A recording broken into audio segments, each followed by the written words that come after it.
Bueno, Dios les bendiga, mis hermanos. Los saluda su amigo y su hermano Alex Cerrato. Estamos transmitiendo desde el canal Pentecostal La Única Verdad de Dios.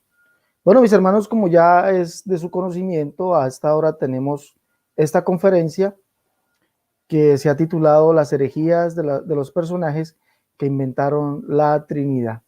Escuche bien, las herejías de los personajes que inventaron la Trinidad.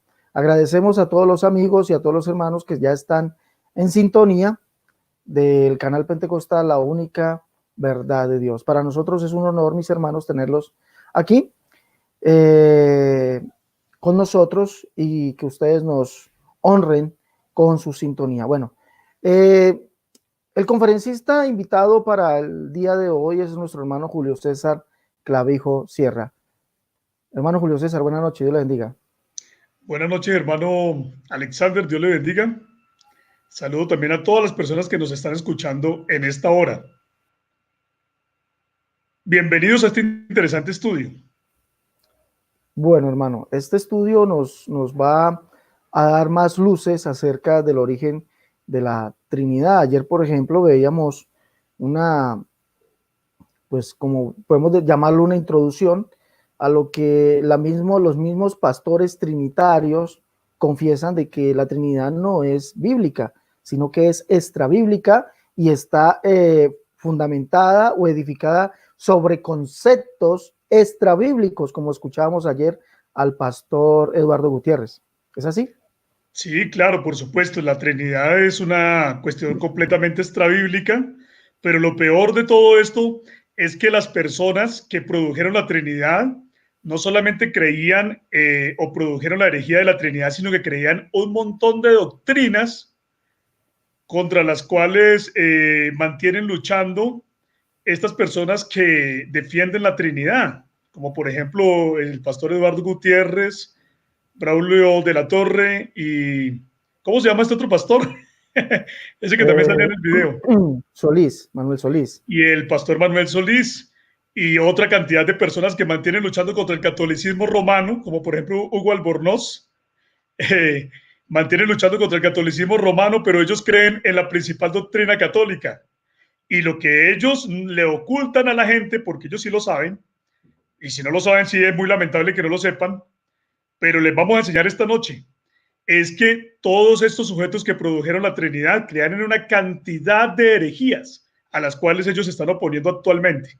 Es curioso cuando estas personas nos dicen que los hombres que produjeron la Trinidad fueron grandes teólogos. Y uno dice, ¿grandes teólogos de dónde? Grandes teólogos muy buenos, pero para torcer la escritura y para enseñar doctrina falsa. Y eso es lo que vamos a demostrar en esta hora. Usted me dirá, hermano Alexander, ¿cuándo empezamos? Y comenzamos tratando de cada uno de estos sujetos, de Tertuliano, vamos a hablar de Tertuliano, de Orígenes, de Atanasio, de los tres Capadocios, y si nos alcanza el tiempo, vamos a hablar también de Agustín y de Tomás de Aquino, si nos alcanza el tiempo. Pero principalmente vamos a hablar de Tertuliano, Orígenes, Atanasio y los tres Capadocios. De una, hermano, hágale. Listo, arranquemos entonces. En el nombre del Señor Jesús, tengo aquí una exposición en PowerPoint que le pido al hermano Alexander que me ayude para que la proyectemos aquí. Tengo que darle compartir pantalla, ¿cierto, hermano Alexander? Share screen, sí. Compartir pantalla. Sí, señor, hay que le Sí, compartir señor. pantalla. Listo. Entonces, aquí, permítame, dígame si se está viendo la exposición. Si se está viendo ahí Perfecto. ¿La necesita en pantalla grande o así nomás? Pues si usted quiere, la podemos dejar en pantalla grande para que los hermanos vayan viendo y los amigos vayan viendo aquí lo que se encuentra en la pantalla. Si me puede dejar también ahí para que se vea mi rostro, pues sería mejor, pero como usted lo considere, pero sí quiero que esté grande la pantalla de la presentación. Bueno, ahí quedó grande y su rostro. Ahí ya Listo, está. muy bien. Bueno, entonces vamos a hablar acerca de las herejías de los teólogos que produjeron la Trinidad. Tenemos que la escritura nos dice en Colosenses 2 del 8 al 10, mirad que nadie os engañe por medio de filosofías y huecas sutilezas, según las tradiciones de los hombres, conforme a los rudimentos del mundo y no según Cristo, porque en él habita corporalmente toda la plenitud de la deidad y vosotros estáis completos en Él, que es la cabeza de todo principado y potestad. O sea que la Biblia nos está advirtiendo que no nos dejemos engañar por las filosofías de los hombres, sino que creamos a la palabra de Dios que nos enseña que en Cristo Jesús habita corporalmente toda la plenitud de la deidad. Los trinitarios suelen decir que en la Biblia encontramos a la Trinidad solamente como un capullito de doctrina, o sea, algo que no estaba desarrollado, pero que a través de estos hombres que se llaman, o que ellos dicen que son los padres de la iglesia, ¿sí? Los padres de la iglesia, la Trinidad se pudo volver una flor doctrinal. O sea, no estaba en la Biblia completamente desarrollada, pero a través de estos sujetos, entonces se llegó a la flor doctrinal. Pues si les hacemos caso a ellos acerca de eso, entonces también tenemos que decir que el purgatorio no aparece en la Biblia, que la adoración a María, la mariolatría tampoco aparece en la Biblia, y los católicos nos dicen que también aparece como un capullo de doctrina, pero que ya a través de estos padres es que se volvieron esas doctrinas en una flor doctrinal. O sea que lo que están haciendo pastores como por ejemplo estos hombres que acabamos de mencionar, Eduardo Gutiérrez y Braulio de la Torre y Manuel Solís y Hugo Albornoz y todos estos sujetos, lo que ellos están haciendo simplemente es darse un tiro en el pie, porque cuando ellos están diciendo que la Trinidad tuvo un desarrollo por medio de los padres, lo que están haciendo es prácticamente darle todo el apoyo al catolicismo romano con todas sus falsas doctrinas. Empecemos hablando de Tertuliano de Cartago, que es el primero que menciona alguna Trinidad. Antes de Tertuliano, nadie había hablado de la Trinidad. Tertuliano vivió entre el 160 y el 220 después de Cristo. Tertuliano fue un gnóstico, tuvo ideas gnósticas, tomó o bebió del gnosticismo. Él dijo que al principio el Padre Trinitario estuvo solo y que luego emanó de él el Hijo Trinitario y posteriormente emanó el Espíritu Trinitario que procede del Padre por el Hijo.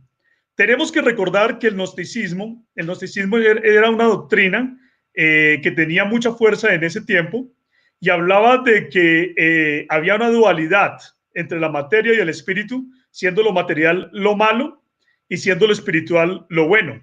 Pero también decían otra cosa más, y es que al principio había una sola deidad de la cual comenzaron a emanar o a salir de esa deidad una serie de deidades o dioses a los cuales llamaban eones, que se fueron desprendiendo o fueron emanando a partir de esa única deidad.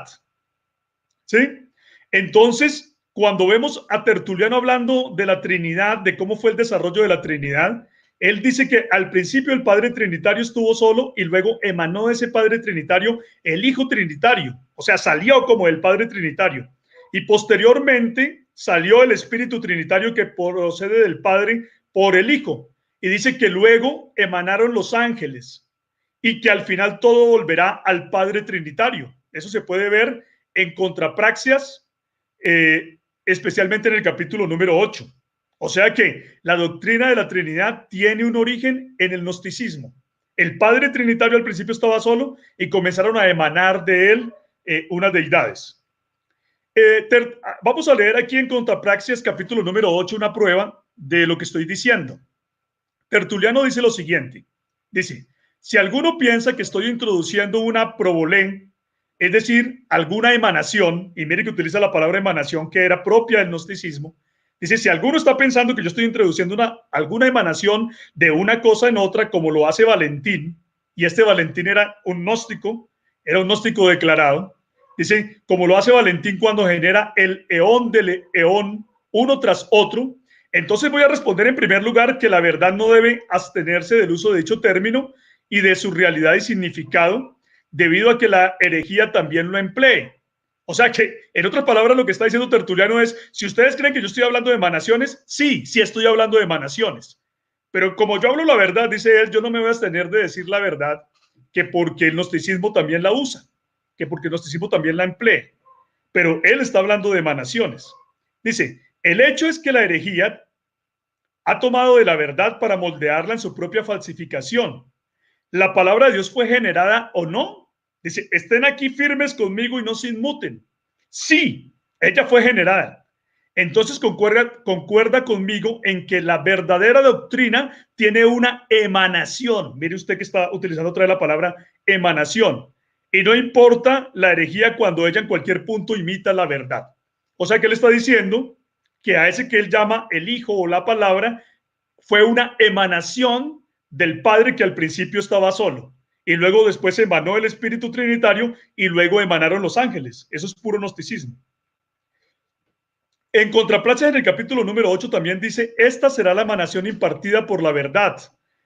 O sea que está hablando de una emanación, mire, sigue hablando de la emanación. Esta será la emanación impartida por la verdad, la guardiana de la unidad, en la que se declara que el Hijo es una emanación del Padre, pero no está separado de él. O sea, es una emanación, pero no separado, ya que cada fuente original es un Padre. Y todo lo que se emite desde una fuente es un descendiente. O sea que mire que Tertuliano está reconociendo que el Padre estaba solo, que era la fuente, se emitió de él, o emanó de él el Hijo Trinitario, el Padre era como la fuente, y todo lo que se emite desde una fuente es un descendiente, por eso es que se llama el Hijo, según la explicación de Tertuliano. Todo lo que procede de otra cosa precisa ser segundo del que procede, ¿sí? O sea, el Hijo procedió del Padre y por lo tanto es segundo, por eso se le llama segunda persona, segundo del que procede, pero no por ello está separado. Sin embargo, cuando hay un segundo deben haber dos, y donde hay un tercero deben haber tres, porque el Espíritu de hecho es tercero a partir de Dios y del Hijo. De la misma manera, la Trinidad se desarrolla a partir del Padre. Mire, la Trinidad se desarrolla a partir del Padre mediante grados entrelazados y conectados. ¿Sí? Ahora miremos esta otra cosa que él dice. ¿Cómo podría acontecer que Dios sufriera división y separación en el Hijo y en el Espíritu Santo, que tienen el segundo y el tercer lugar asignados a ellos? ¿Sí? O sea que emanaron el Hijo de segundo y el Espíritu emanó de tercero. Dice, y que están tan íntimamente unidos con el Padre en su sustancia cuando Él no sufre tal división y separación en la multitud de tantos ángeles. ¿De verdad usted cree que estos que son naturalmente miembros de la propia sustancia del Padre, mire que está diciendo que los ángeles también son parte de la sustancia del Padre, pero que como no están tan cerca como la segunda emanación y la tercera emanación, que entonces ya no se pueden considerar como la deidad suprema, pero de todas maneras está diciendo que los ángeles también son parte de la sustancia del Padre, porque emanaron del Padre. Todo esto que Tertuliano está diciendo es puro gnosticismo. Nosotros lo que creemos es que Dios creó a los ángeles, pero no que los ángeles sean parte de la propia sustancia de Dios. Eso no se puede decir de ninguna manera. Todas estas declaraciones que está diciendo aquí Tertuliano, aquí lo vemos en el capítulo número 4 de Tertuliano contra Praxias, vemos nosotros aquí que Tertuliano definitivamente se está comportando, está hablando palabras de un gnóstico. La gente tiene que entender que la primera demostración de la Trinidad no fue la Trinidad que creen actualmente, o la que llaman la Trinidad ortodoxa, donde las tres personas son coeternas, coiguales y habla de una consustancialidad, pero mire que también mezcla Tertuliano a los ángeles en esa sustancia. Entonces tampoco crean una consustancialidad como la que creen los trinitarios modernos de hoy en día con su doctrina ortodoxa de la Trinidad. Es decir, Tertuliano creía en una doctrina trinitaria totalmente distinta a la que creen los trinitarios de hoy en día, lo cual demuestra que el Padre de la Trinidad aparece como verdaderamente un hereje delante de los que actualmente hoy en día profesan la Trinidad. ¿Qué podemos decir más de Tertuliano? Que él fue un cristiano desde el año 190 al 202. Después se unió a la secta montanista. Tertuliano, y después de que se unió a la secta montanista, Tertuliano se opuso a los pastores que eran obispos de Roma, como lo vemos en Contrapraxias, que fue escrito alrededor del año 213. ¿Qué quiere decir esto? Que cuando Tertuliano escribió Contrapraxias y desarrolló la doctrina trinitaria, realmente la doctrina trinitaria fue desarrollada por un hereje montanista que se opuso a la iglesia. Tanto es así que el respetado historiador de la iglesia, Adolf von Harnack, dice que Praxias era Seferino, el obispo de Roma llamado Seferino, al que incluso la iglesia católica dice que fue el papa número 15. porque ejerció el obispado en Roma del año 199 al 217. Por supuesto que Seferino no fue ningún papa a la usanza católica, era realmente un obispo de Roma, pero lo que llama la atención aquí es que ese obispo de Roma creía en la unicidad, porque a ese es al que está atacando Tertuliano, dado que el nombre Praxias significa entrometido. Entonces, como Praxias no es un nombre personal, sino más bien como un título despectivo, por eso es que este historiador Adolf von Harnack dice que Praxias era realmente Seferino, un hombre que creía en la unicidad de Dios y que era obispo de Roma.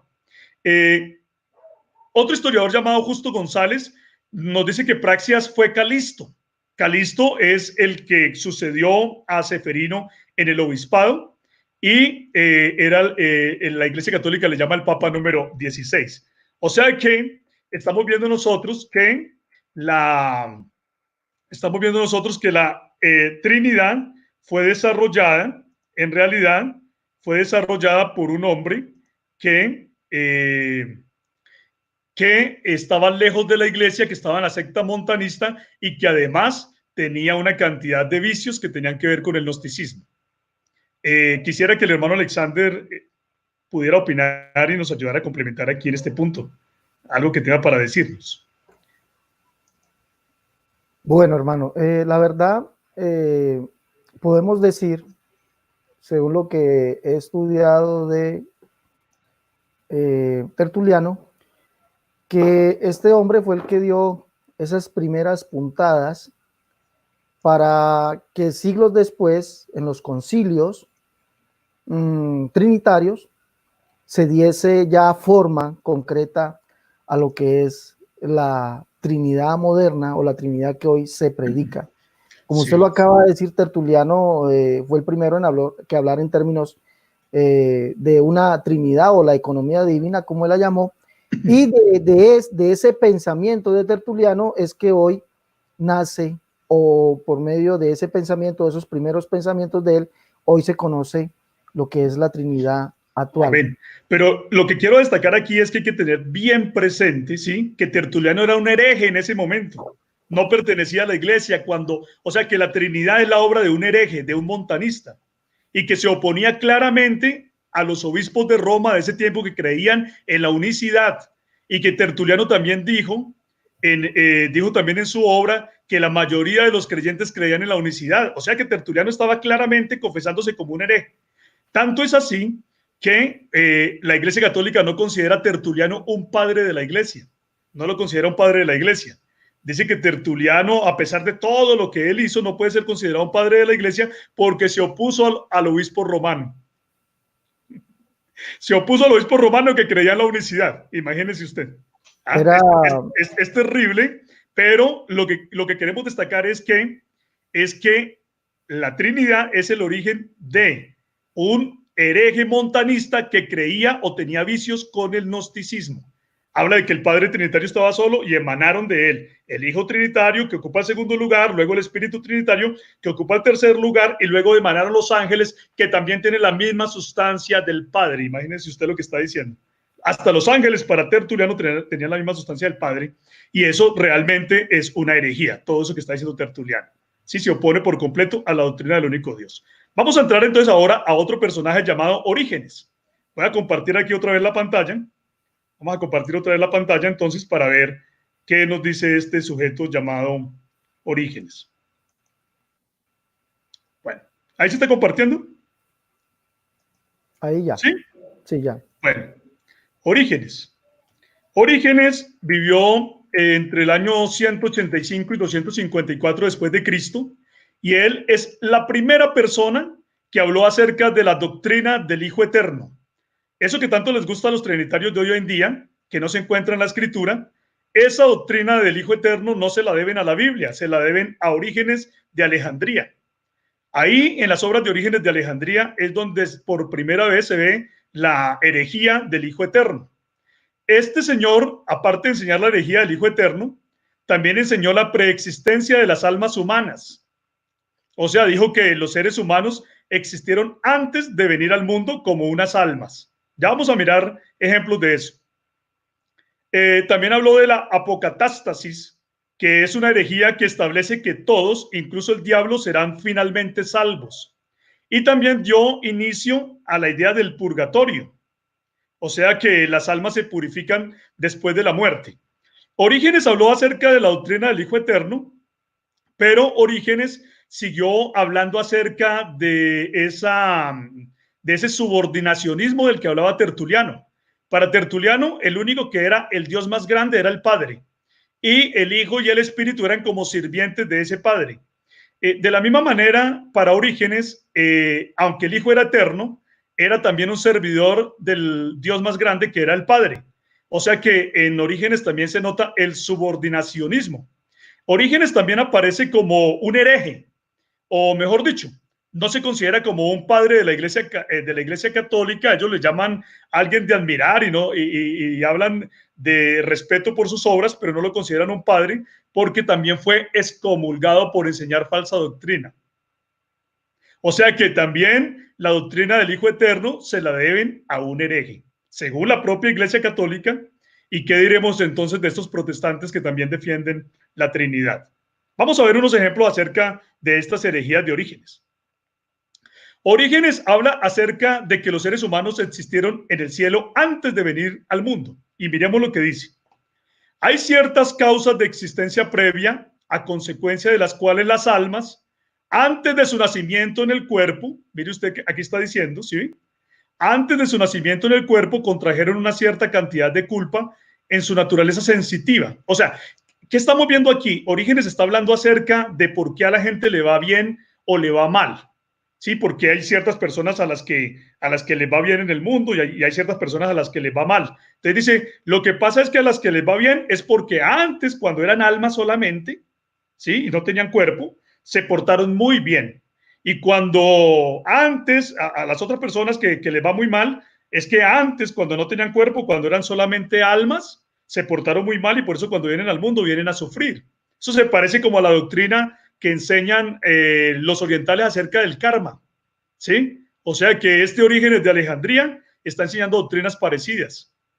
No, pues, y nos dicen, se atreven a decirnos a nosotros, tanto los católicos como los protestantes trinitarios, que Orígenes de Alejandría era un gran hombre, un gran pensador.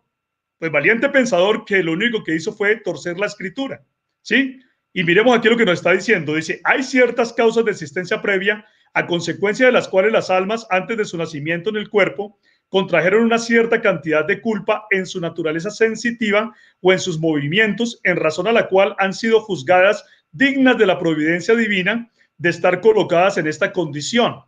Y es probable que esos movimientos provean razones para el mérito, incluso antes de hacer nada en este mundo. De manera que en base a esos méritos son inmediatamente en su nacimiento e incluso antes, por así decir, clasificados por la divina providencia para resistir el bien o el mal. ¿Dónde lo dice? ¿Dónde se dice esto? En el Tratado de los Principios, en el libro 3, en el capítulo 3, la triple sabiduría por Orígenes de Alejandría. ¿Sí? O sea que aquí está hablando del karma prácticamente, de lo mismo que creen los budistas. O sea que este gran pensador, sí, este gran pensador del que hablan supuestamente como un gran pensador los católicos y los protestantes, estaba enseñando que las almas vivieron antes y que lo bueno o lo malo que le pasa a las personas en el mundo es por lo que hicieron antes en unas almas en las que vivían. De cierta manera también aquí Orígenes estaba mostrando que él también creía en el gnosticismo. Es decir, los seres humanos fueron unos seres espirituales antes de venir al mundo. Puro gnosticismo. Todo esto es gnosticismo.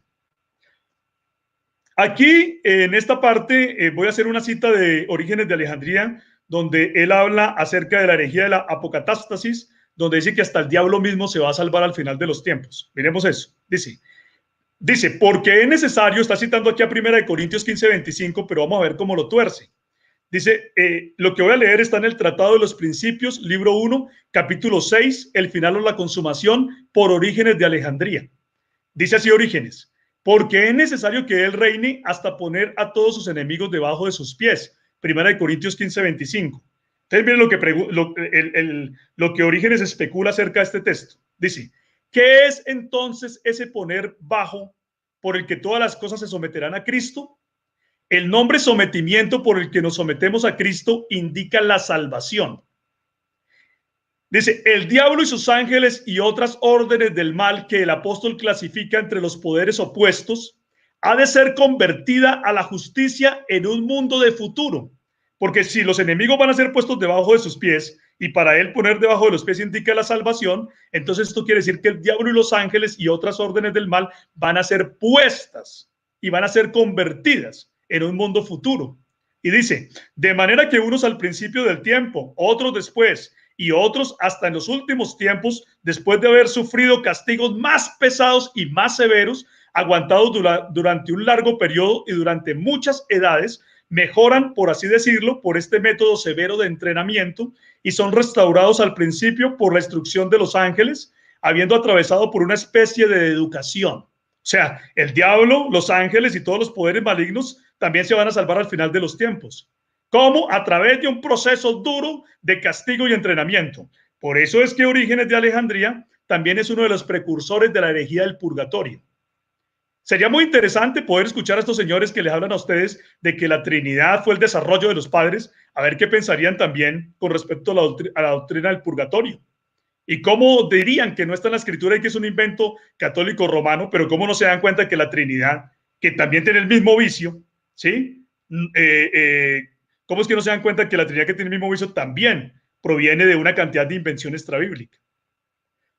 Bueno, vamos a parar aquí entonces y vamos a dar la oportunidad para que el hermano Alexander hable acerca de este punto de Orígenes. Nos ayude aquí con una complementación. Bueno, hermano, no, complementación, no, hermano.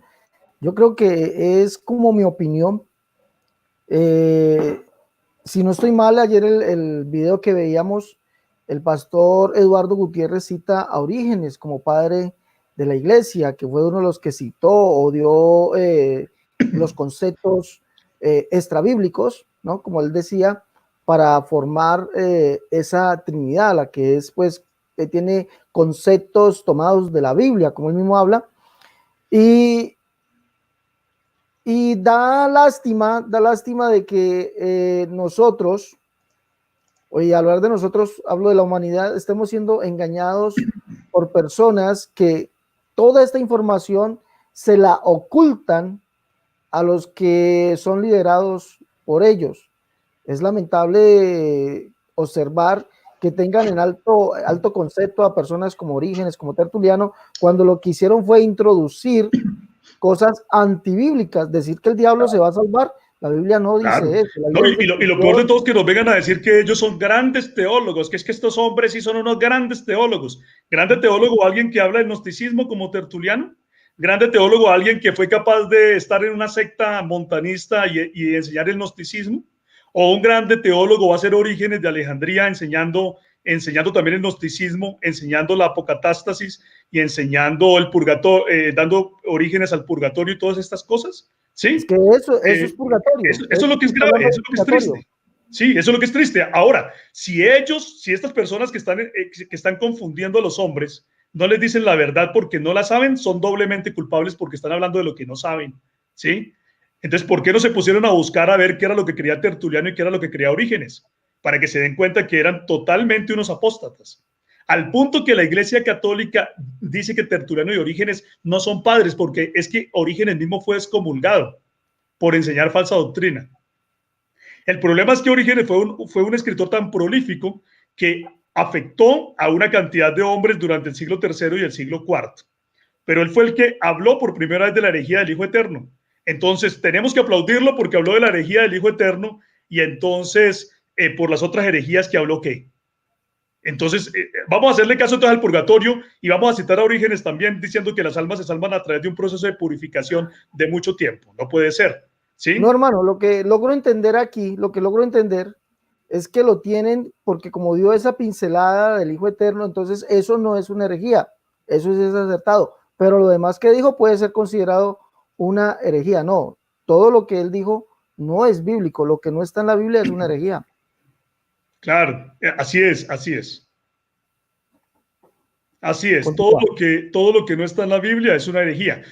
Tenemos que destacar aquí que cuando estamos hablando de Calisto y Seferino, estamos hablando de que en el siglo III, cuando Tertuliano se opone contra ellos, estos hombres la Iglesia Católica les dice papas, pero realmente lo hace sin fundamento, porque ellos no eran papas de nada, ni en ese tiempo existía el papado, ni absolutamente nada. Después el catolicismo romano, para hablar acerca de la doctrina de la supremacía papal y supuestamente la, ¿cómo se llama? Lo que ellos llaman la sucesión apostólica o la sucesión de Pedro. Entonces a estos hombres los llaman papas cuando ellos no fueron papas de ninguna iglesia católica.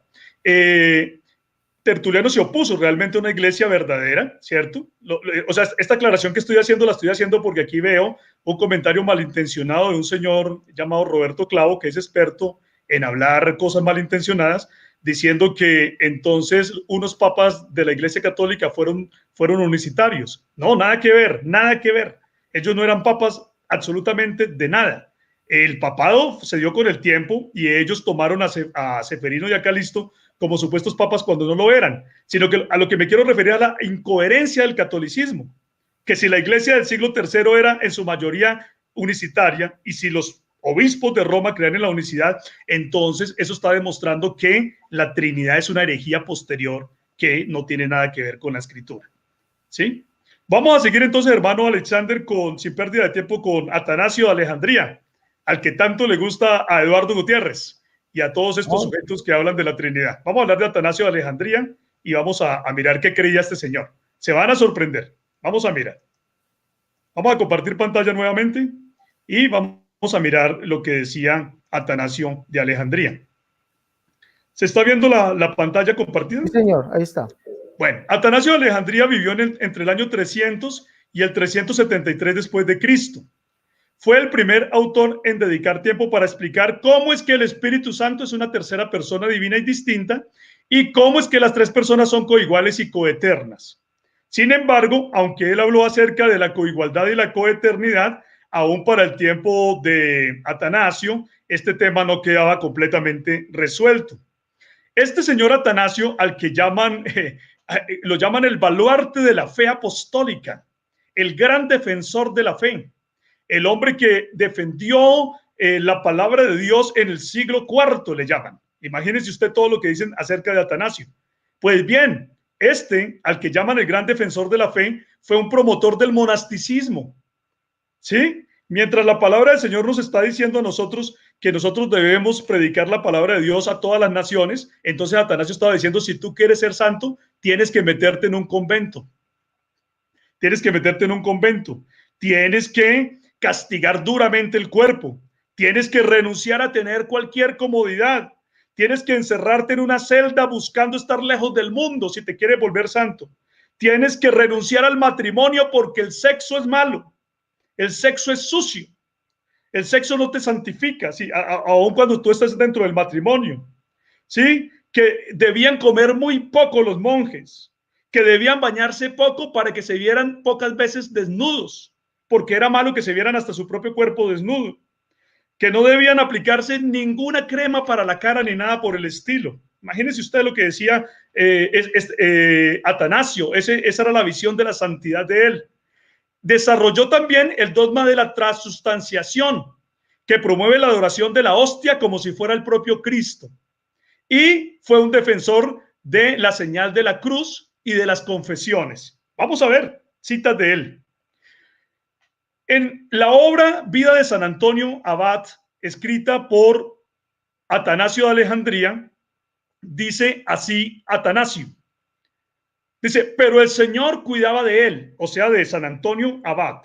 El Señor cuidaba de él para nuestro bien y para el bien de otros, a fin de que pudiera ser maestro de la vida ascética que él mismo había aprendido en las Escrituras. O sea, nos está diciendo Atanasio de Alejandría que el monasticismo está escrito en las Escrituras, cuando más bien la Escritura nos dice que en los postreros días vendrán engañadores enseñando doctrinas de demonios que prohibirán casarse y darse en casamiento y abstenerse de alimentos que Dios mandó.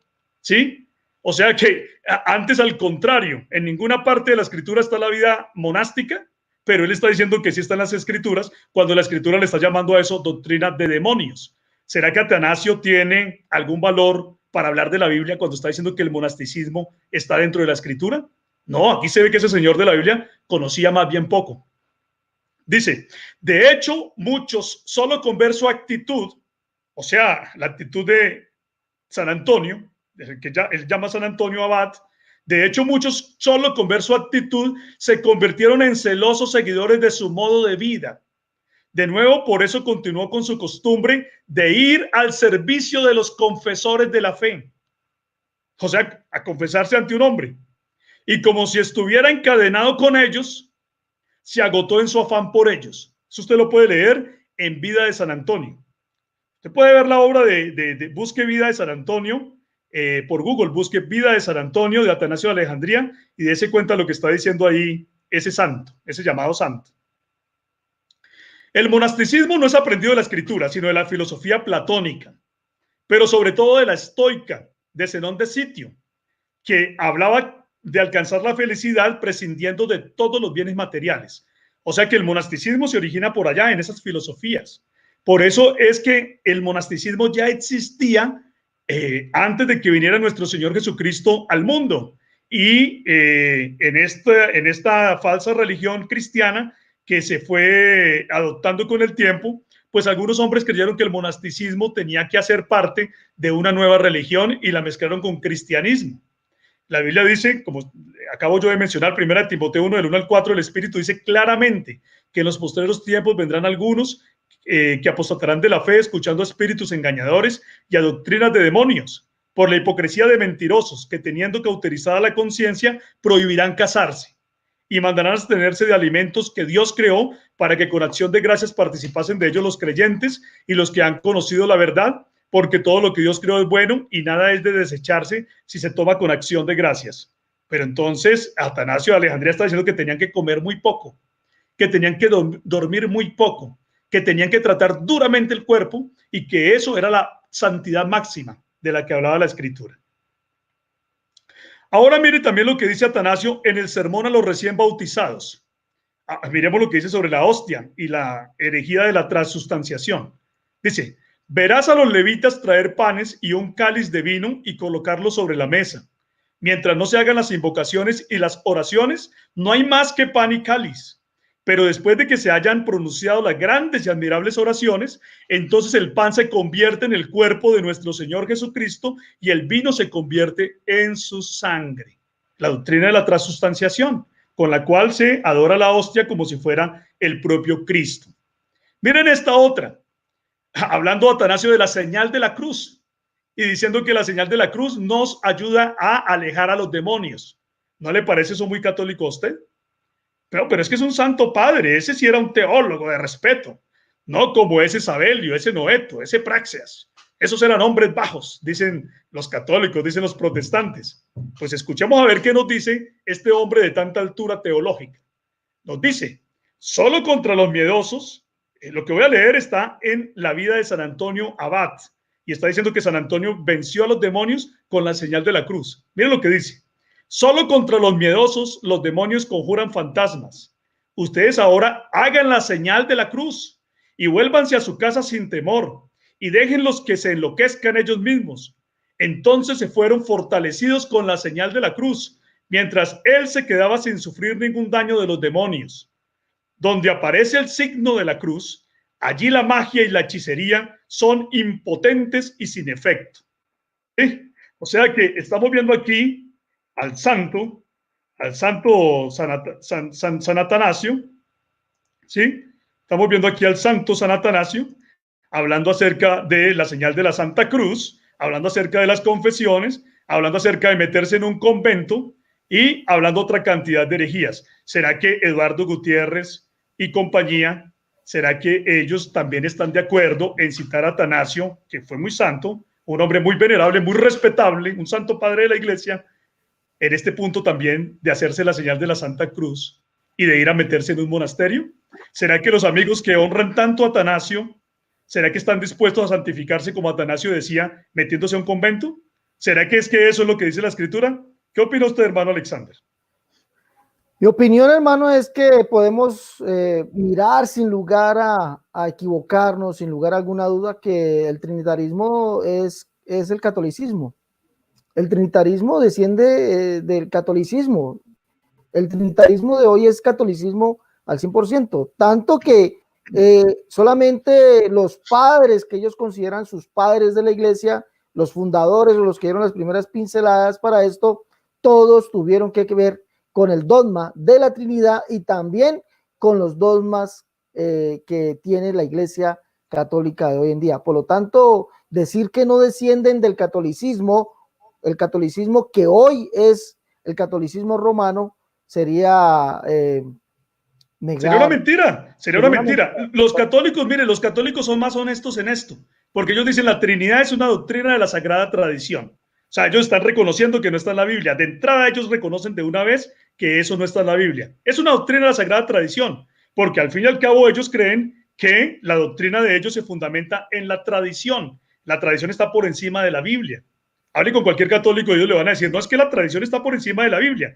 Entonces nos dicen, el purgatorio sí está en la Biblia, lo que pasa es que está en su etapa de flor doctrinal. El desarrollo se lo debemos a los padres de la iglesia, ¿sí? Y cuando hablan de la Trinidad dicen lo mismo, exactamente lo mismo, está en su flor doctrinal, pero el desarrollo para convertirse en una, está en un capullo de doctrina en la Biblia, ¿no? Pero para volverse una flor doctrinal tuvieron que venir los padres a ayudar a que esa doctrina se volviera verdaderamente una doctrina desarrollada.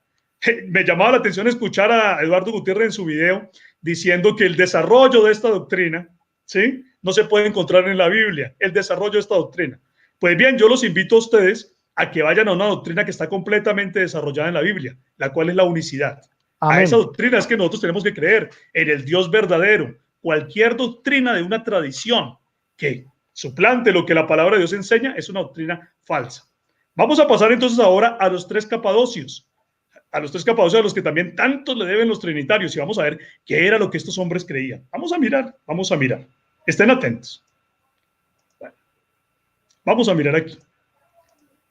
Tenemos entonces en los capadocios, ¿se está viendo la pantalla completa? Sí, señor. Tenemos a los tres capadocios que son Basilio el Grande, Gregorio de Niza y Gregorio Nacianceno. ¿Qué le debe la Trinidad a los tres capadocios? Le debe la distinción entre persona y sustancia, que finalmente no explica nada. Y entonces ellos dicen que eso es un misterio, ¿sí? No, es que hay tres hipóstasis y una ousia. Y resulta que hipóstasis y ousia significan lo mismo, ¿sí? Hay tres personas y una sustancia, y resulta que cada vez que hay una persona, hay una sustancia completa. O sea que si hay tres personas, hay tres sustancias. O sea, finalmente, esa doctrina de la distinción entre persona y sustancia no dice nada, ni ayuda para nada, y más bien demuestra que la Trinidad es verdaderamente un triteísmo, de que uno es igual a tres. Eso es lo que están diciendo. Una contradicción terriblemente catastrófica y que atenta contra toda inteligencia y toda lógica, pero eso es lo que ellos dicen, y eso fue lo que dijeron los capadocios. Resulta que estos capadocios a los cuales le deben los trinitarios la idea de tres personas en una sustancia, ¿sí? Tres hipóstasis, una ousia, ¿sí? Esa declaración tan brillante de estos hombres que eran tan brillantes, ¿no? No como esos herejes Marcelo de Encira, Noeto, Praxias, Sabelio. No, esos hombres eran unos herejes sin educación. Estos eran muy inteligentes. A ver qué entonces era lo que enseñaban estos supuestos inteligentes. Adoraban reliquias, o sea, partes del cuerpo de mártires, de muertos, y objetos. Fueron fundadores de conventos y monasterios. Estos no se le quedaron atrás a Atanasio. Atanasio no fundó conventos, sino que defendió la doctrina monástica, pero estos fundaron conventos y monasterios y hasta hicieron reglas para las órdenes monásticas. Y eran aborrecedores del matrimonio, como también Orígenes de Alejandría, como el único casado de todos estos era Tertuliano. Tertuliano sí era casado. Orígenes era un célibe que hasta se castró para evitar la tentación. Para evitar la tentación se castró. Atanasio también era un monje, y estos tres capadocios también todos eran monjes. Vamos a mirar qué decían ellos. Basilio el Grande fue un gran defensor de los monasterios. Mire lo que dice la página católica EWTN, Red Católica Mundial, acerca de Basilio. Dice: al ver que su hermana Santa Macrina había fundado un monasterio de monjas y que éstas progresaban mucho en santidad, Basilio se fue a Egipto a aprender de los monjes del desierto el modo de vivir como monje en soledad, y al volver de allá se hizo monje. ¿Sí? Se hizo monje y redactó sus famosas constituciones, o sea, unas reglas para los monjes. Esas son las constituciones, que son la primera regla de vida que escribió para los religiosos. En ellas enseña cómo vivir en oración, estudio, buenas lecturas y trabajos manuales en un monasterio, y cómo hacerse santo en la vida religiosa. En esas constituciones se han basado los más famosos fundadores de comunidades para redactar los reglamentos de sus congregaciones. O sea que con esas constituciones, con los reglamentos de monjes, se siguieron copiando luego todas las otras órdenes católicas que fueron apareciendo. Acerca de Basilio también tenemos lo siguiente que dice la Enciclopedia Católica. Dice: para aprender el camino de la perfección, imagínense, de la perfección, Basilio ahora visitó los monasterios de Egipto, Palestina, Coele, Siria y Mesopotamia. O sea que él creía que ser un monje es lo que te hace perfecto. ¿Qué tal? La Biblia nunca dice eso por ninguna parte. Regresó lleno de admiración por la austeridad y piedad de los monjes y fundó un monasterio en su natal Ponto. Basilio llegó a ser conocido como el padre del monacato oriental. Sí, imagínense, el precursor de San Benito, de la orden de otro monje que se llamaba San Benito. Al estudiar su regla podemos ver cuán merecido tuvo el título, cuán seriamente y en qué espíritu llevó a cabo la sistematización de la vida religiosa. Parece que para ese tiempo ya él había leído muy sistemáticamente los escritos de Orígenes. De allá también aprendió el monacato, Orígenes que se había castrado, ¿se acuerdan? Dice, pues junto con Gregorio de Nacianzo publicó una selección de ellos, la llamada Filocalia. En su regla, San Basilio ordena que el monje tiene que descubrir su corazón y confesar todas sus ofensas, aún en sus pensamientos más íntimos, a su superior o a otros hombres probos.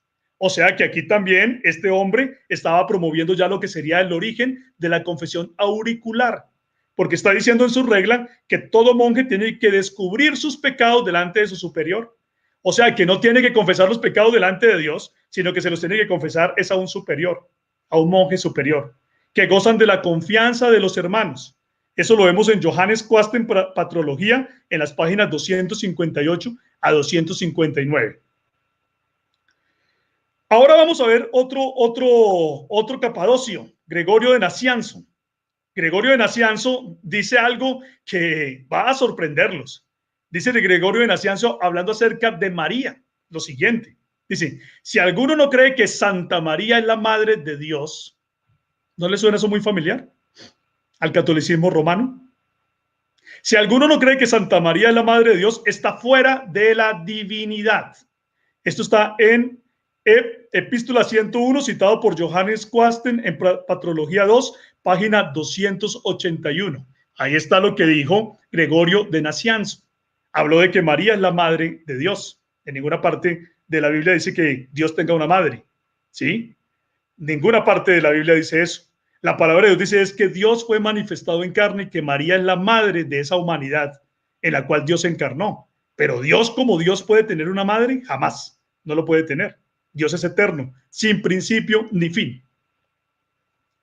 Gregorio de Niza. Vamos a hablar acerca del otro Gregorio de los tres Capadocios. Gregorio de Niza, encontramos esta descripción en la obra de Robert Pine, en The Christian Centuries, en la página 182, hablando acerca de la conversión de Gregorio de Niza.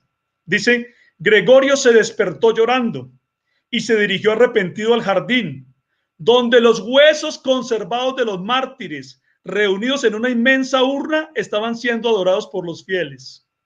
O sea que este Gregorio era adorador de huesos de muertos, de reliquias. Era alguien que era un promotor del culto a los muertos, el cual la Biblia llama doctrina de demonios.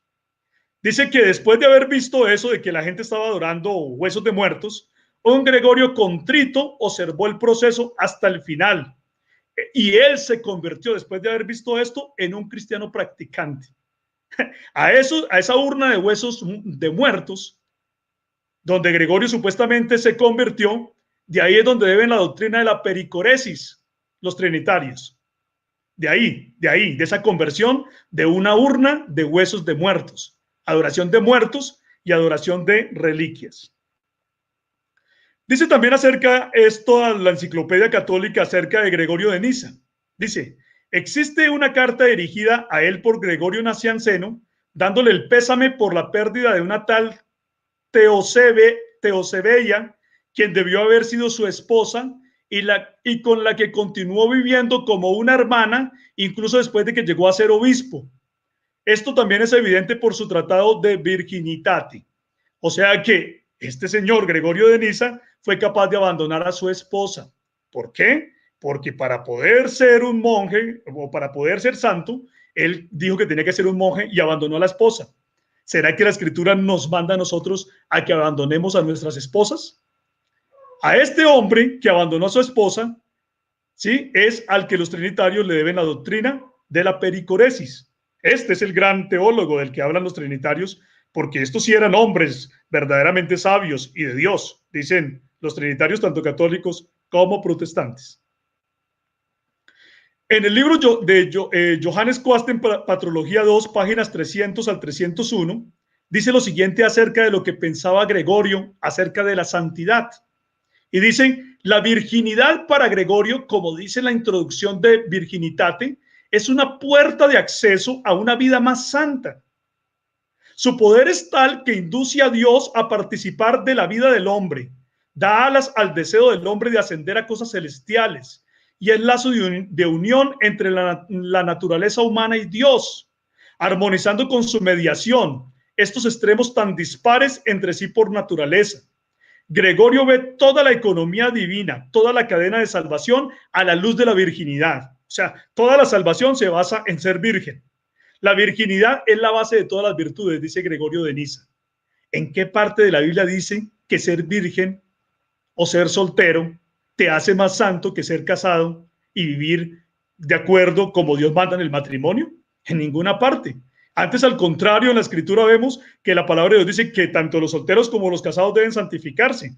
Pero este señor está diciendo que es la virginidad la que te santifica, pues porque el sexo es sucio, claro. De que ellos eran monjes, ellos estaban bajo toda esa filosofía griega que decía que se tenía que renunciar a cualquier cosa que generara comodidad o placer y que incluso el sexo era malo. De allá era donde se estaban basando, pero no de la escritura. También dice en la obra Johannes Coasten, Patrología 2, página 323, acerca de Gregorio de Niza, atestigua su virginita sin partum. En el mismo versículo se proclama en el Evangelio, bienaventurado el seno de la Santa Virgen, de la Virgen que estuvo al servicio de un nacimiento inmaculado. Pues aquel nacimiento no destruyó la virginidad, ni tampoco la virginidad impidió tan grande nacimiento. O sea que este Gregorio de Niza también creía que María fue virgen después del parto. María para siempre virgen. Entonces, también se le debe a Gregorio de Niza. Dio las pautas para lo que después la Iglesia Católica comenzó a hablar acerca de María para siempre virgen. A este hombre, a estos grandes teólogos, es a los que la Iglesia Católica les debe todos sus dogmas. Pero ¿será que Eduardo Gutiérrez o Braulio de la Torre estarían de acuerdo en que María fue para siempre virgen? ¿Estarían de acuerdo con Gregorio de Niza? Ahí dejamos la inquietud.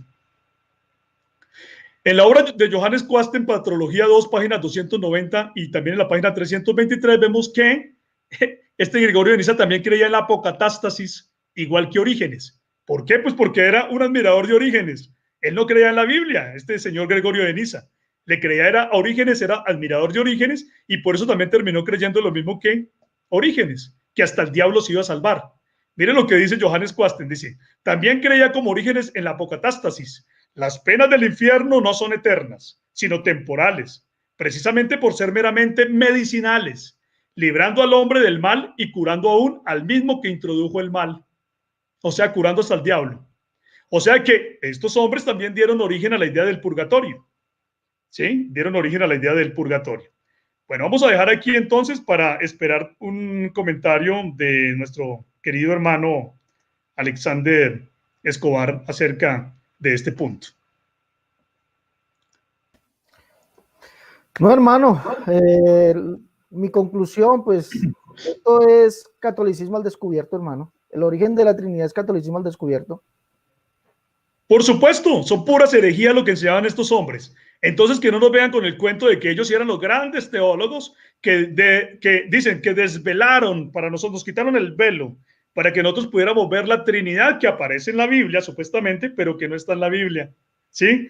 A estos sujetos, a ellos, son a los que les debemos la Trinidad.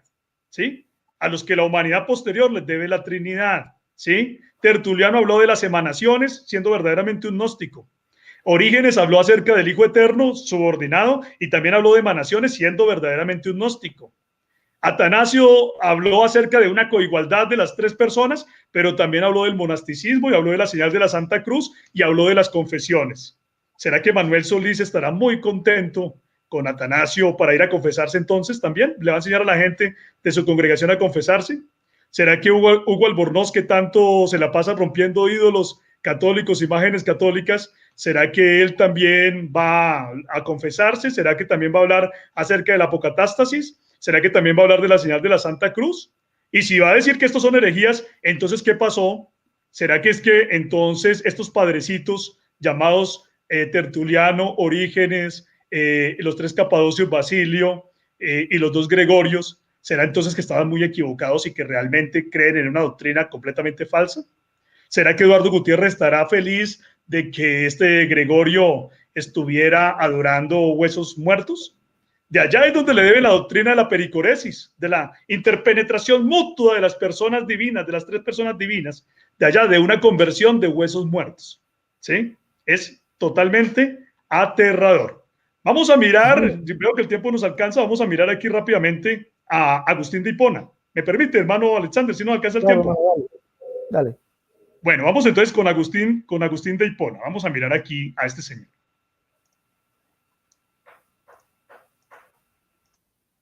Bueno, vamos a mirar entonces a Agustín de Hipona. Me dice si por favor está bien la proyección. Ya, perfecto. ¿Sí? Bueno, este Agustín de Hipona no es que hubiera desarrollado la teología de la Trinidad, porque ya la teología de la Trinidad se había desarrollado en estos sujetos de los que hablamos, que son Tertuliano, Orígenes, Atanasio y los tres Capadocios. Pero a Agustín se le debe que sintetizó toda la teología trinitaria que se había desarrollado hasta su época y escribió De Trinitate, o una obra llamada La Trinidad, mezclando cristianismo con platonismo, la filosofía platónica, y hablando de la doctrina de las relaciones entre las personas divinas. Este señor, Agustín de Hipona, es promotor del cogite intrare. Se les obliga a entrar, que dio origen a la Inquisición y a las guerras santas, a todo el que se opusiera al catolicismo romano. También como Gregorio dejó a su esposa y promovió monasterios masculinos y femeninos. Dijo que el pecado original fue de tipo sexual. O sea, este también decía que el sexo es algo cochino, algo sucio, que te corrompe, hay que ser virgen para ser santo. Promovía el bautismo de niños, fue promotor de la doble predestinación, fue promotor del culto a las reliquias, como también los capadocios, y también dijo que María era inmaculada ante todo pecado. Vamos a ver las pruebas. En Hans Kuhn, Grandes Pensadores Cristianos, página 84, dice así: ¿por qué hay entonces tantos hombres que no se salvan? Está preguntándose Agustín.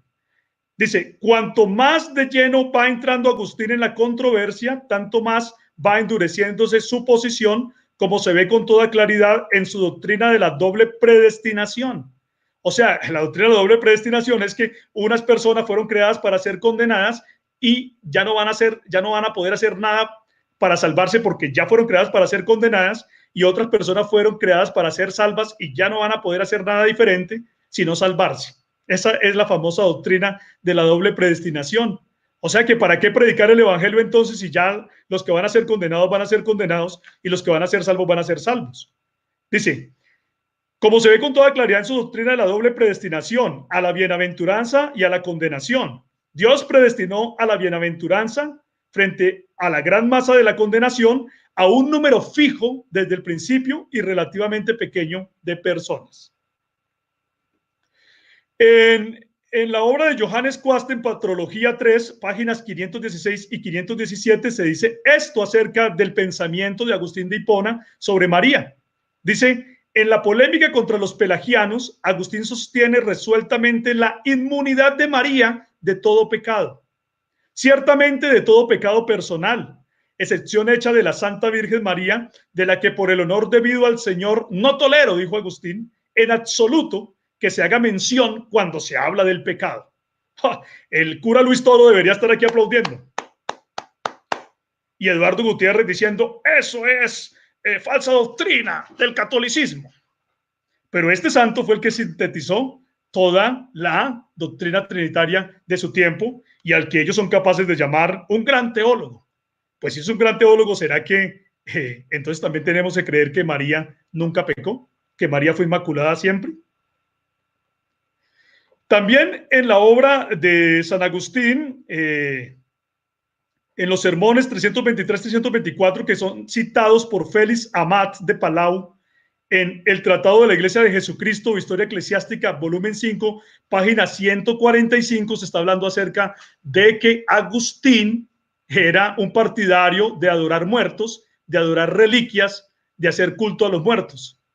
Dice así, entre estos milagros hubo varias resurrecciones y una de ellas nos la refiere también San Agustín. Un niño de pecho murió antes de ser bautizado. Su madre acudió a donde estaban las reliquias de San Esteban. San Esteban, hablan ellos del primer mártir de la iglesia. Supuestamente tenían las reliquias, imagínense. Lograron tener el cuerpo de Esteban. Quién sabe de dónde se lo sacaron o qué muerto buscaron, pero sin duda alguna ya no era el cuerpo de Esteban, porque los judíos no guardaban cuerpos así de esa manera. Dice, su madre acudió a donde estaban las reliquias de San Esteban y derramando torrentes de lágrimas decía, póngale cuidado, ¿será que esa madre le estaba orando a Dios o a quién era que le iba a orar? No, se puso a orarle a Esteban y le dijo, santo mártir. El cura Luis Toro estaría feliz con esto, porque aquí una mujer le está orando a Esteban. Dice, santo mártir, bien veis que no me queda ningún consuelo. Volvedme pues a mi hijo, para que yo le halle después en la presencia del Señor que os coronó. El niño resucitó. La madre le presentó luego a los presbíteros. Fue bautizado y recibió los demás sacramentos. Murió poco después. O sea que parece que no había sido resucitado, sino que todo fue una trama. Murió poco después y la madre le llevó al sepulcro con tanto gozo como si le pusiera en las manos de San Esteban. O sea, no se puso feliz de ponerle en las manos de Dios, sino de ponerlo en las manos de San Esteban. El culto a los muertos, ¿sí? El culto a los santos y a los muertos. Una cosa terrible, ¿no? Una cosa terrible que se llame a Agustín un gran santo, cuando vemos las cosas terribles que este hombre creía, todas esas herejías que creía este sujeto. Adelante, hermano Alexander, una complementación ahí para seguir con el último tema, que ya es el de Tomás de Aquino. No, hermano, no. El cura Toro no estaría contento solamente por eso, sino por todo. Razón tienen llamarlos hermanos separados. Por todo lo que hemos visto históricamente, tiene razón al llamarlos hermanos separados, porque son hijos de la misma madre. Entonces, el cura Toro está contento y el Papa está contento de volverlos a llamar de donde salieron. Por eso les dicen que vuelvan a casa. Claro, por eso les llaman los hermanos separados. ¿Qué diría Gary Lee, el evangelista Gary Lee, que tanto habla de los católicos? ¿Qué diría del santo Agustín, que lo está invitando a creer que María es para siempre santa y que hay que orar a San Esteban y que hay que clamar a las reliquias de San Esteban? ¿Qué dirán ellos? ¿Qué dirá Hugo Albornoz? ¿Qué dirá que entonces tenemos que volver a adorar a los muertos? ¿Que tenemos que buscar pedazos de muertos para adorar? ¿Sí? Y esto que yo le estoy leyendo acá es solamente una muestra, porque si usted se lee la obra que yo acabo de citar, se dice otra cantidad de cosas por medio de las cuales Agustín favoreció la adoración de reliquias. Otra cosa más que no mencioné ahí y que vale la pena mencionar rápidamente es que Agustín también estuvo muy contento con la mala interpretación de ese texto que dice fórzalos a entrar. Entonces él dijo que forzarlos a entrar era matarlos. Si no querían entrar los que no creían como él, entonces era matarlos. Incluso a una corriente llamada los donatistas, Agustín fue culpable de que se mataran alrededor de 282 obispos de esa corriente llamada los donatistas, que no creían como él. Él estuvo muy feliz de que el imperio romano estuviera matándolos, porque se dio cuenta que de esa manera él se fortalecía y los otros se debilitaban. Imagínese usted, o sea, por eso cuando hicieron la Inquisición católica, ellos citaban muy felices a Agustín. ¿Será que también estos sujetos, Eduardo Gutiérrez, Manuel Solís, Braulio de la Torre, Hugo Albornoz, Gary Lee, etcétera, estarían felices de que se matara también a la gente que no cree como ellos? Para seguir a Agustín, al santo, al hombre tan sabio, quién sabe. Vamos a seguir entonces con Tomás de Aquino. Miremos a Tomás de Aquino y con este terminamos. Vamos a mirar. Tomás de Aquino. ¿Está viéndose bien, hermano Alexander? No, ¿No? está la, no está la. Permítame, entonces voy a compartir. Seguramente lo estoy haciendo mal. Bueno, ya está corregido ahora sí. Ahora sí, ¿sí? Ya. Bueno, listo, bueno. Tomás de Aquino mezcló el cristianismo con la filosofía de Aristóteles. Desarrolló la doctrina de las propiedades entre las tres divinas personas. Bueno, Tomás de Aquino realmente no es un desarrollador de la Trinidad, sino alguien que fortalece la doctrina de la Trinidad para el tiempo del medioevo. ¿Sí? Entonces, por estas razones es importante. Es porque él cita las bases de la Trinidad para la gente del medioevo. Y básicamente de toda la teología de Tomás de Aquino es que se desarrolla finalmente lo que conocemos nosotros hoy en día como el catolicismo romano, porque el catolicismo romano fue teniendo una evolución. Tomás de Aquino, como cosa rara entre todos los que hablaron de la Trinidad, también defendía el monasticismo, también decía que el sexo es sucio, también decía que para tú ser santo tienes que ser virgen, porque ese es el estado de santidad, cuando puede haber gente que sea virgen y completamente llena de pecados, o solteros completamente llenos de pecados. El ser virgen o el ser soltero no lo hace a uno más santo. La Biblia, como digo, dice es que tanto solteros como casados se deben santificar. La dieta teológica de este Tomás de Aquino fueron la mariolatría. Era un adorador acérrimo de María. La transustanciación, que ya vimos que tuvo su origen por allá con Atanasio de Alejandría. La supremacía papal. Como nunca nadie en la historia dijo que la iglesia dependía del papa. ¿Sí? Entonces, ¿será que también nuestros amigos trinitarios protestantes que tanto hablan del catolicismo romano estarían muy contentos con esta enseñanza de Tomás de Aquino? ¿Por qué Tomás de Aquino es santo en la Trinidad y por qué no es santo en la supremacía papal? ¿O no será más bien que Tomás de Aquino enseñaba puras herejías? ¿Sí? También enseñó el purgatorio. Pero una cosa más que llama la atención de Tomás de Aquino es que enseñó el espiritismo. ¿Sí? Como todos los otros, porque la adoración a los muertos es también espiritismo. Pero hacia el final de su vida, Tomás de Aquino dijo tener frecuentes encuentros con Pablo y María. Frecuentes encuentros, Pablo y María lo visitaban.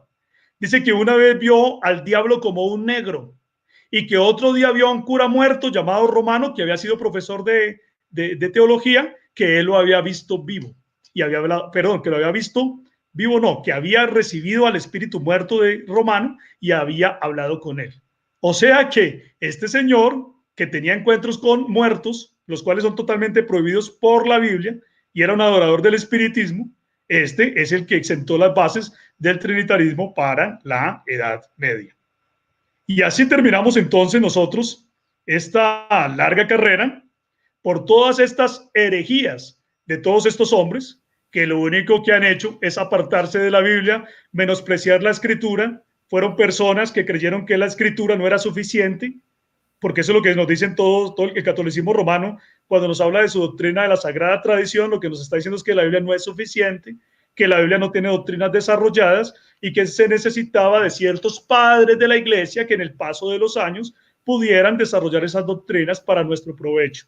¿Será eso verdad? No, porque la escritura dice antes que no nos dejemos engañar por medio de filosofías y huecas sutilezas conforme a las tradiciones de los hombres y no según Cristo, porque en él habita corporalmente toda la plenitud de la deidad. Yo los invito a ustedes a que hayan una doctrina completamente desarrollada en la escritura, la unicidad, y a que se santifiquen también, como dice la escritura, arrepentimiento, bautismo en agua en el nombre de Jesús, recibir el Espíritu Santo y vivir una vida de santidad, Hechos 2:38, arrepentíos y bautícese cada uno de vosotros en el nombre de Jesucristo para el perdón de los pecados y recibiréis el don del Espíritu Santo. Esa es la doctrina completamente desarrollada de la salvación. Entonces, no la busque en otra parte, no la busque en un catecismo, no la busque en ningunos padres, en ningunos libros de ningunos padres, sino búsquela completamente en la Escritura. Como decía el hermano Alexander, créanle al único Padre, al Padre nuestro, nuestro Señor Jesús, que nos amó tanto que se manifestó en carne. Si alguno creyere, dice, yo seré su Dios y él será mi hijo. Ahí es donde nosotros tenemos que creer. Biblia y solo Biblia. Escritura y solo escritura. Estos protestantes que hoy en día dicen que escritura y solo escritura, se quedaron a la mitad. Martín Lutero y compañía se quedaron a la mitad de la Reforma. No vinieron completamente a la Biblia, como dicen, sola escritura, solamente en parte.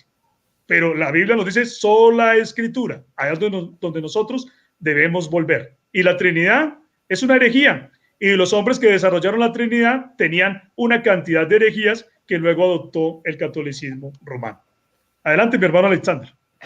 Gracias, hermano. No, hermano, muy ilustrativo esto. Creo que queda más material para desarrollar y lo invitaría para un próximo programa. Estamos viendo que esto es catolicismo al descubierto, hermano. Trinidad, catolicismo al descubierto. ¿Por qué los expositores de la Trinidad acusan ¿cómo podemos decirlo? Pelean o reargullen o tratan tan mal al católico por ser católico cuando ellos mismos son católicos? Sí, eso es un burro hablando de orejas. Ese es el dicho de un burro hablando de orejas. ¿Sí?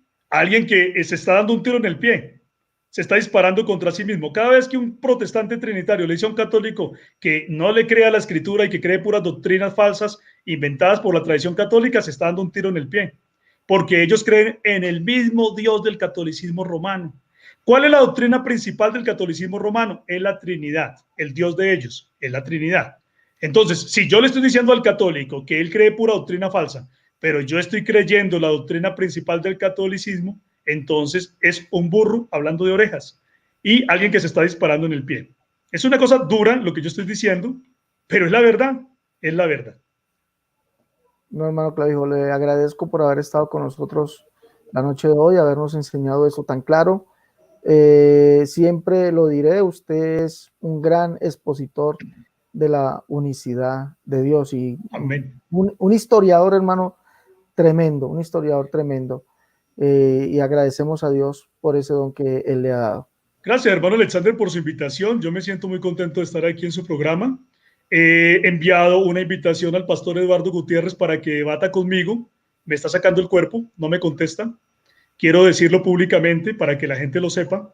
He llamado a Eduardo Gutiérrez a un reto de que tenga un debate conmigo. Lo he retado. Él se está haciendo el loco, no me contesta como si no hubiera visto mis mensajes, pero quiero un debate con él. Quisiera tener un debate con él para que nos muestre en qué parte de la Biblia es que está la Trinidad. ¿Sí? Me gustaría verlo defendiendo con Biblia, como él dice que le gusta, a ver en qué parte de la Biblia es que está la Trinidad. ¿Sí? No creo que lo pueda hacer, por eso creo que me saca el cuerpo y estoy esperando. ¿Sí? Vamos a ver qué nos dice. Bueno, hermano Julio, muchas gracias. Hermano Alexander, muchas gracias, Dios le bendiga y saludos a todos los hermanos que nos han visto y a los amigos trinitarios también. Es una oportunidad de salir de esa herejía, no se dejen engañar. Mire que esta situación que está viviendo el mundo cada vez nos muestra que los días finales se acercan. Esto que está pasando de esta plaga que está invadiendo el mundo es un llamado de advertencia.